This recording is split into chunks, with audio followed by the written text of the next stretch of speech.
a little girl died, and investigators didn't know why or how. Was it an accident? Was it an unexplained illness? Or was she murdered? Scientists would go halfway around the world before finding the answer in two unlikely places: a shredded legal document and her mother's signature.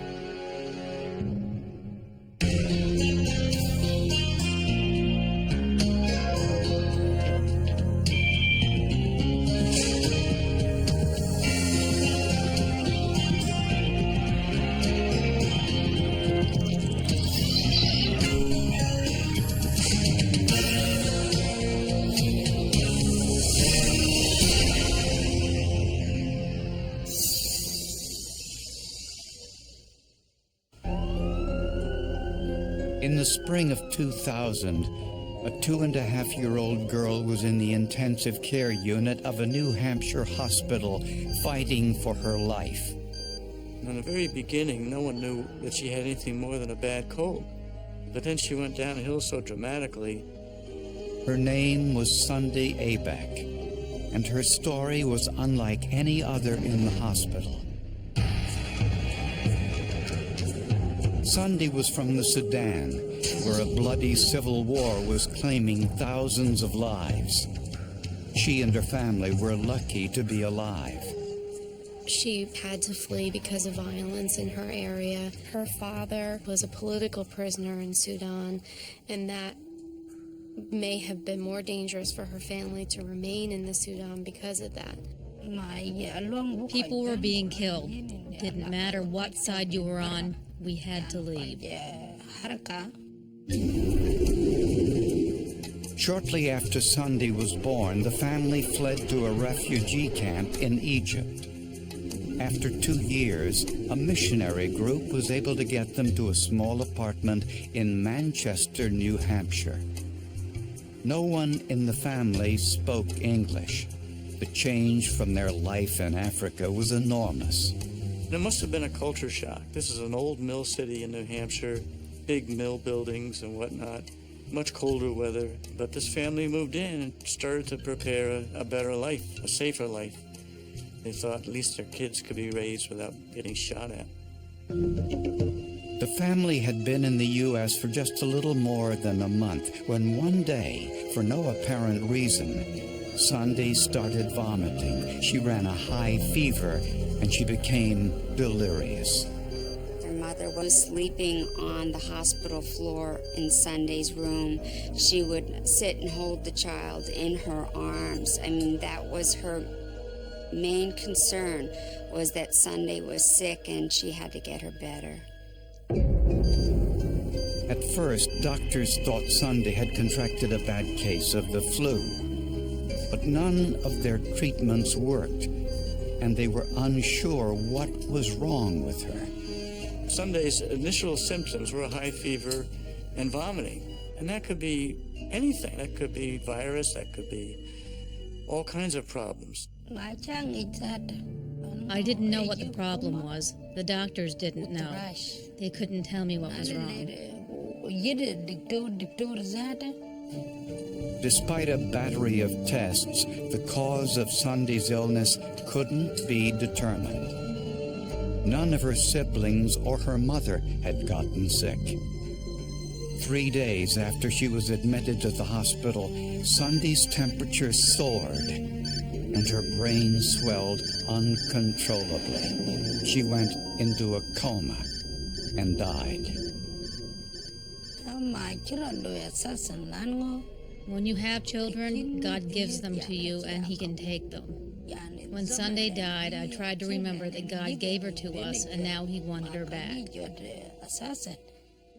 For Sunday's family, the promise of a peaceful life in America had turned into an unspeakable tragedy. The mother's lawyer said that she had told him that if she had any idea this could have happened, she never would have moved her family to the United States. But of course, she couldn't have known. She knew she was moving them away from a danger. She just had no way of knowing she was moving them into another danger. Soon, An investigation was mounted to find out how it happened. And what it uncovered was not an illness, but a crime. During a spring snowstorm in 2000, 2.5-year-old Sunday Abek was laid to rest thousands of miles from her native Sudan. I'll never forget the women in the group wearing their African clothes and wool hats and gloves, and they were singing African prayers as the snow came down. They probably never saw snow before. And the whole scene to me was just one of the saddest things. After 2 years on the run, the family thought they had finally found a safe haven in America, but they were wrong. They had come here trying to have a better life for their daughter, and they ended up burying her in a snowstorm in New Hampshire. And that led to an intriguing story. How did this come to pass? Investigators thought poisoning might be a possibility. Whenever there's an unexplained death of a child, I think the police first suspect is always a family member. Sunday's mother was questioned, but she had no apparent motive. She was asked if one of the siblings could have done it. It was ridiculous. In Africa, a child cannot poison her sister or her brother or even me. They wouldn't know how. It did not come from the family.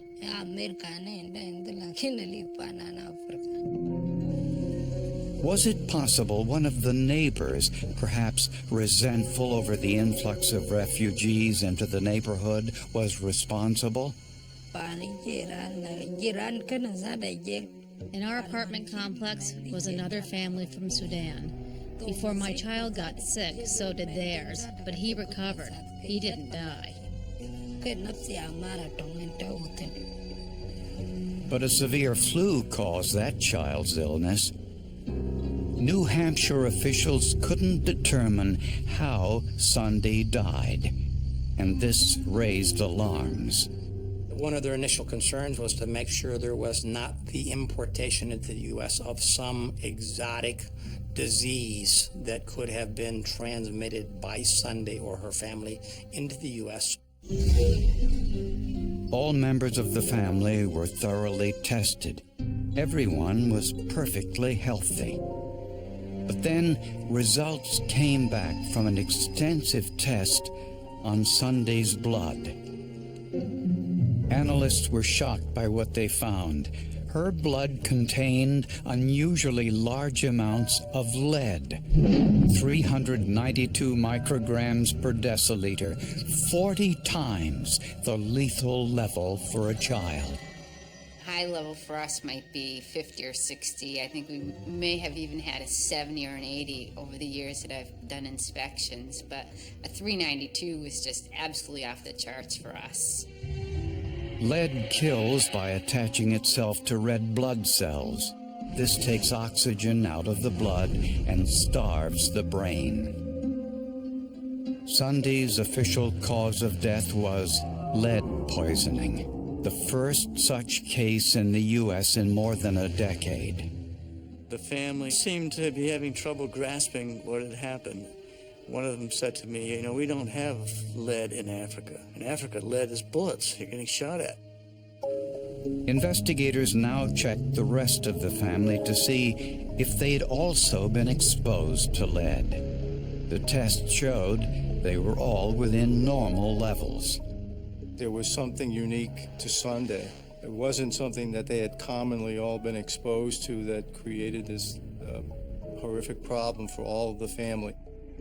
How could a killer dose of lead have gotten into Sunday's system while the rest of the family was unaffected? Their apartment building was locked down in a search for answers. Paint, the most common source of lead poisoning, was tested with a portable X-ray analyzer. It uses a radiation source to basically excite the lead atoms in the paint, and then it actually sends X-rays back into the machine Minor amounts of lead were found in the paint, not unusual in an old building, and not nearly enough to kill someone.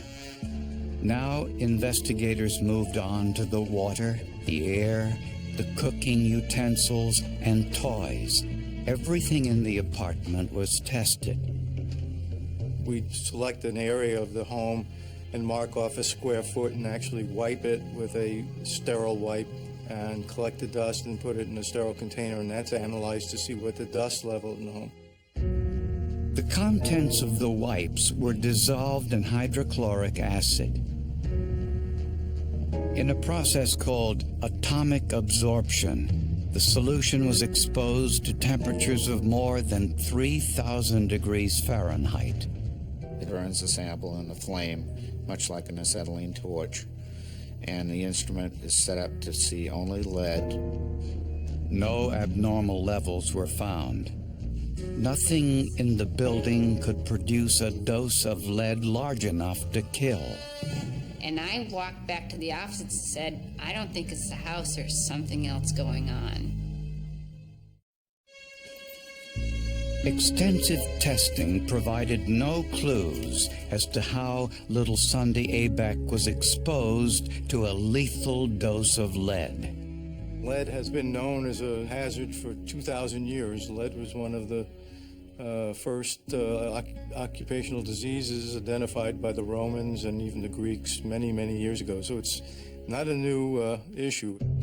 While investigators couldn't rule out an intentional poisoning by someone in the U.S., they had to consider the possibility that Sunday was poisoned before she got to America. Perhaps in the refugee camp. They even brought in the health department in Egypt, and they sampled the formula that the little children were giving, because if something was contaminated in the formula, that could affect thousands of kids. Food, air, water, and soil in the camp were tested. Everything was negative. It seemed the question of how Sunday had been killed might never be answered. And there was this mystery. What had happened to her and why? Investigators now turned back to Sunday herself. Since lead is a poison, the body goes to great lengths to expel it. Deposits build up in the nails and hair. The average person's hair grows about a ½ inch per month. Sunday's hair was an inch long and provided a wealth of information. She had spent a month in the United States, and before that she had been in Egypt. So, by taking her hair and looking at it specifically for lead content and dividing it in half so that we had the ½ inch that grew in the United States and the ½ inch that grew before that, we were able to make a comparison and time her exposure. The hair was bombarded with radioactive neutrons. This caused different elements in the sample to react in unique ways. The tip of Sunday's hair had trace amounts of lead, but the base, the part closest to the scalp, showed massive amounts. What that tells me is, in the United States, she got exposed to a pretty significant amount of lead, and that her level before that wasn't abnormal. So her exposure was in this country, it wasn't back in Egypt. Investigators must have overlooked something, but they didn't know what. They went full circle. They went back to Manchester, and they started saying, what did we miss? They questioned Sunday's mother again and were told something they had not heard before. Sunday spent a lot of time on the front porch of their apartment building. I knew always that the cause of Sunday's sickness had something to do with the apartment. They were able to ascertain that the child did in fact spend time playing on the porch, and the mother had seen the child pick up pick at the paint on the porch. The porch of the apartment was in bad shape. The paint was old and peeling. Suddenly, investigators thought they'd solved the mystery. It looked to be a phenomenon called pica. The word comes from the Latin name for magpie, a bird that eats almost anything. Pica is a condition, particularly of children, but not always of children. It's sort of a craving for food items to eat. Lead paint often tastes sweet. So here's a little malnourished girl who's never had enough food, and it became pretty clear she was probably picking up chips of paint and sucking on them or chewing on them. Samples of paint from the porch showed levels of lead 37 times the legal limit. To see if it was this paint that killed Sunday, investigators brought in the Centers for Disease Control. The samples were dissolved in nitric acid and then heated, so the isotopes or chemical signature of the lead would be exposed. We can run the sample of analysis for the child's blood and compare that to the different potential sources that she was exposed to, and then plot that out, and we can either identify or exclude various sources. The isotopes from the paint on the porch and from Sunday's blood were identical. This test left no doubt. Sunday Abeck got a lethal dose of lead by eating the paint on the front porch of her apartment building. But the case was far from over. Investigators soon found evidence that someone knew Sunday was in danger all along and mounted an elaborate cover-up to keep that knowledge from her family and police.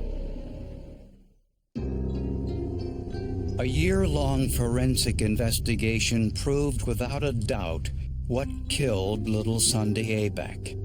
We concluded that lead paint and dust in the environment of her apartment in Manchester was the principal source of her lead poisoning. Property records showed the rental agent for the apartment building, James Annixdeen, had been informed that his building did not meet current standards for lead safety. By law, he had to let his tenants know this. Landlords and property managers who lease buildings constructed prior to 1977, they are required to provide general lead paint warning notices. To prove that they had been informed, tenants must sign these disclosure documents. The landlord provided photocopies of these documents and signed an affidavit saying they were legitimate. Investigators weren't so sure. The tenants advised us that they had not signed those documents. We looked at the signatures on those documents and we're actually looking at them to see if they were forged. Document experts compared signatures from the documents to known signatures of the tenants. The signatures were exact matches. He was too good at it, actually, because the signatures were too much alike. If he had varied them in some way, it would have been a much more difficult case to resolve. The signatures weren't forgeries. They were duplicates of signatures from other documents the tenants had signed. The signatures are what we determined to be a layover. They were an exact replica of an authentic signature, which indicates to us that it was placed there by some other means and was fraudulent. One of these signatures stood out. It was from Sunday's mother, Mary Allerroot. In the document provided by the landlord, her name was spelled out.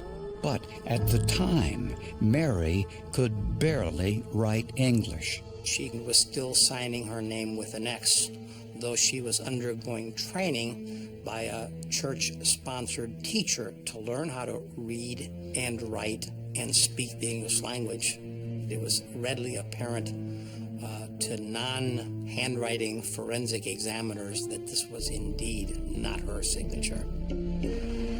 Investigators raided the landlord's office. In the bottom of a trash can, they found more than 60 torn scraps of paper.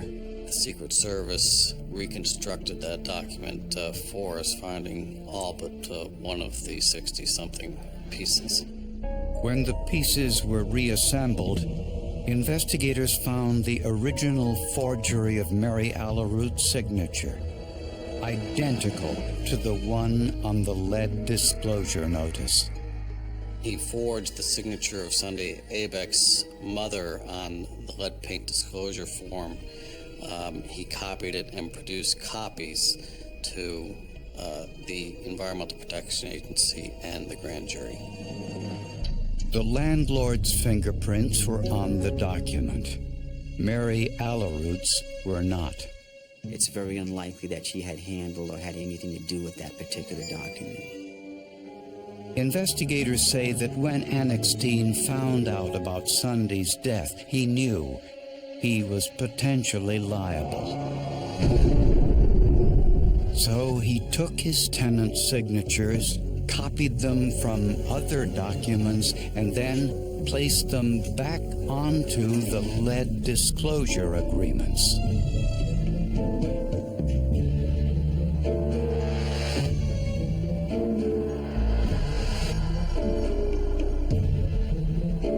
His biggest mistake was forging the signature of Sunday's mother. Apparently, he was unaware how she signed her name. So it was clear this was not her signature. If I were to grade his attempts here at forgery, he'd probably be about a D. When faced with the evidence, James Annex Dean pleaded guilty to obstruction of justice and failing to notify his tenants that they were living in unsafe conditions. What motivated him and what motivates all of our criminals in this arena, it's all about money. They want to save it, and at what cost? I think the cost in this one was real high. Not to him, to her. Repainting the porch would have cost just a few $100s and would have saved Sunday's life. Her family won a $700,000 civil award against Annex Dean and his real estate company. He was sentenced to 15 months in prison and fined $40,000. His was the first ever conviction in the U.S. for failure to notify about the presence of lead. He dug himself a real deep hole and got hit with a big penalty. And I think the EPA hoped that sent an alarm across the country so other landlords don't take part in similar activities. I